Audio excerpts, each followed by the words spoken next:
क्या बाबर आजम T20 से retirement लेने वाला है? ऐसी बहुत सारी खबरें जो है ना इस टाइम सोशल मीडिया के ऊपर वायरल हो रही हैं, क्योंकि पाकिस्तान के जो बहुत बड़े बड़े प्लेयर्स हैं, सीनियर प्लेयर्स हैं, उन्होंने ऐसी ऐसी कोई घटिया परफॉर्मेंस दिखाई है, वो भी इंडिया के खिलाफ, जिसके बाद बहुत सारी बातें हो रही हैं कि भाई बाबर आजम जो है ना अब वो इतना मतलब कि जलील हो चुका है बेचारा, उसको समझ नहीं लग रही, इस वजह से वो रिटायरमेंट ले रहा है। ऐसी बड़ी खबरें वायरल हो रही हैं, तो मैंने सोचा यार आप सबको बता देता हूँ कि इस खबर में कितनी सच्चाई है।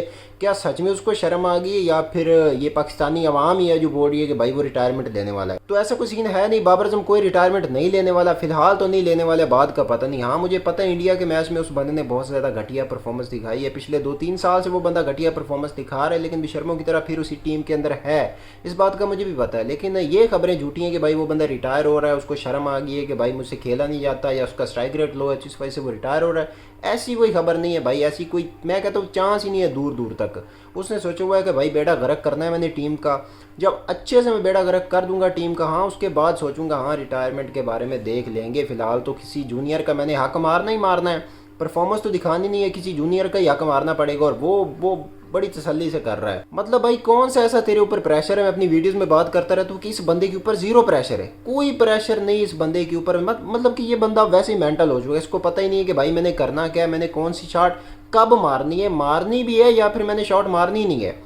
मतलब कि इंडिया के खिलाफ उस्मान ने तकरीबन 9 रन मार दिए थे पहली 3 बॉल्स के ऊपर, उस्मान खान ने 3 बॉल्स के ऊपर 9 रन मार दिए थे, 2 लगातार चौके मारे, उसके बाद सिंगल हो गया। 3 बॉल्स के ऊपर जब 9 रन आ चुके हैं तो तुझे क्या ज़रूरत है भाई छक्का मारने की?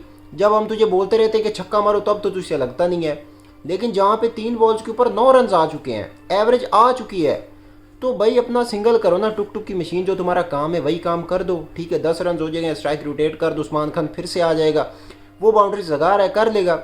लेकिन नहीं भाई, सब छक्का मारने की कोशिश करनी है, क्रिस गिल बनने की कोशिश करनी है, और आउट हो गया ये बंदा। मैं कहता हूँ जहाँ पे बाबर आजम आउट हुआ है ना, सारा मोमेंटम दूसरी साइड पे चला गया। एक शहनशाह अफरीदी ने वहाँ पे आके चवले मार दी, पहले ओवर के अंदर हमने अभिषेक शर्मा को आउट किया, सेलिब्रेशन मना रहे हैं कि भाई बस अब तो मैच हमारे हाथ में है।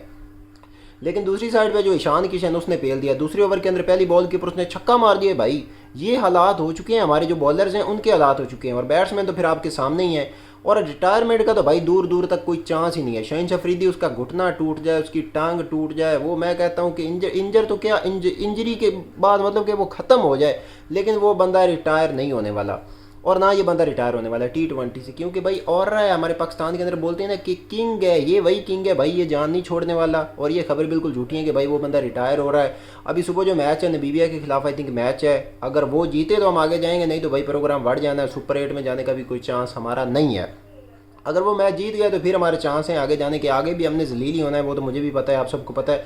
इंडिया के खिलाफ भी सबको पता था कि हमें जलालत ही मिलने वाली है, लेकिन फिर भी हमने कहा कि नहीं भाई, बेशर्मों की तरह हम तो बैठे थे, काम शाम छोड़ के हम आ गए थे कि भाई इंडिया के साथ मैच हम ये कर देंगे वो कर देंगे। 100 के ऊपर हमारी सारी टीम जो है ना आल हो गई है। ठीक है 61 रन से इंडिया ने हरा दिया था।